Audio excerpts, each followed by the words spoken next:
Hello दोस्तों, स्वागत है आप सबका मेरी एक नई कहानी में। उस समय मैं अपने स्कूल में पढ़ता था। मुझे पढ़ाई में काफ़ी लगाव था। वैसे तो मैं पढ़ने में उतना तेज नहीं था, लेकिन मुझे और भी पढ़ना था, पढ़ाई में तेज होना था।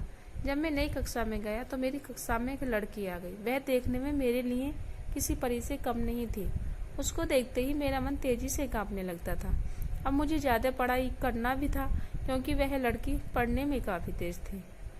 इसके लिए मैं काफ़ी मेहनत के साथ पढ़ना चाहता था, लेकिन मुझे न जाने क्या हो गया था। मुझे कुछ समझ में नहीं आ रहा था। सारा दिन और सारी रात मैं उसके बारे में सोचा करता था। उसके बारे में सोचकर मुझे अच्छा भी लगता था, लेकिन जब मैं पढ़ाई के बारे में सोचता तो मुझे बहुत गुस्सा आता था। मैंने एक बार सोचा कि इसके बारे में मैं अपने दोस्तों से कहूँ, लेकिन मेरी हिम्मत नहीं होती थी। इस सब के चक्कर में रह गया और मेरी कक्षा का पहला परीक्षा सामने आ गया। मेरी तैयारी कुछ भी नहीं हुई थी।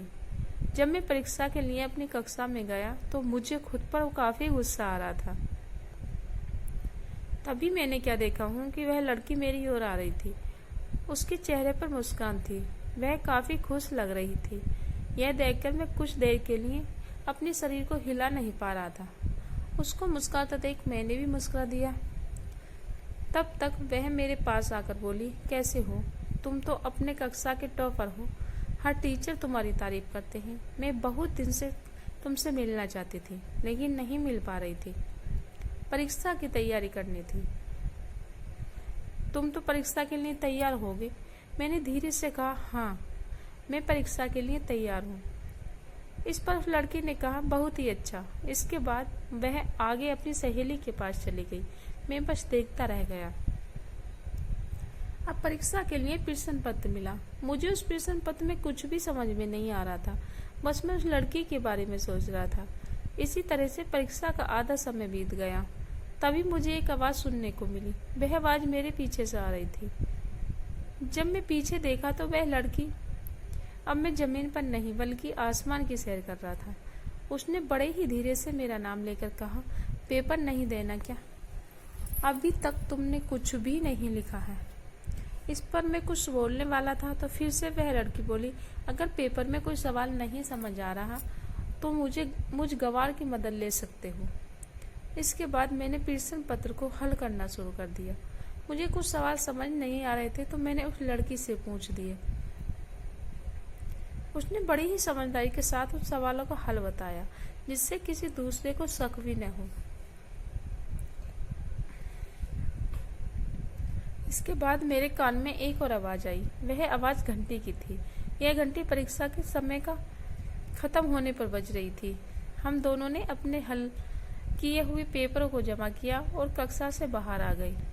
हम दोनों काफ़ी बात करने लगे। इसके साथ ही समय में हमें लंच भी करना था। हम दोनों ने पहली बार अपने लंच को बांट कर खाया। अब मैं सोच रहा था कि मैं सपना देख रहा हूँ या ये सब हकीकत है। इसलिए मैंने उस लड़की से कहा, तुम थोड़ा मुझे चिकोटी काटो। इस पर उस लड़की ने कहा, क्यों? मैंने कहा, मुझे यकीन नहीं हो रहा कि मैं एक सपना देख रहा हूँ या यह सब हकीकत है। इस पर उस लड़की ने बड़ी तेजी से चिकोटी काटा और कहा, क्या तुम मेरे दोस्त बनोगे? इस पर मैंने भी कह दिया, हाँ। अब हम एक अच्छे दोस्त बन चुके थे। रोज हम काफ़ी बातें करते और काफ़ी समय एक साथ बिताते। हमारी परीक्षा भी खत्म हो गई और इस बार सबसे ज़्यादा परीक्षा में अंक मेरा ही था। इसका सब कारण वह लड़की ही थी। तो दोस्तों, इस तरह से मेरी स्कूल की प्रेम कहानी शुरू हुई थी। मैंने जब तक स्कूल में पढ़ा उसके साथ ही रहा और कभी कोई टीचर भी हमें बुरा नहीं कहते या नहीं कहते कि तुम दोनों साथ न रहा करो। यह इसलिए क्योंकि हम पढ़ने में अच्छे थे और हम दोनों एक लिमिट में रहते थे। दोस्तों, उम्मीद करती हूँ कहानी आप लोगों को पसंद आई हो। तो प्लीज़ वीडियो को लाइक शेयर कीजिए और हर रोज नई कहानी पढ़ने के लिए मेरे वीडियो को सब्सक्राइब कीजिएगा। धन्यवाद।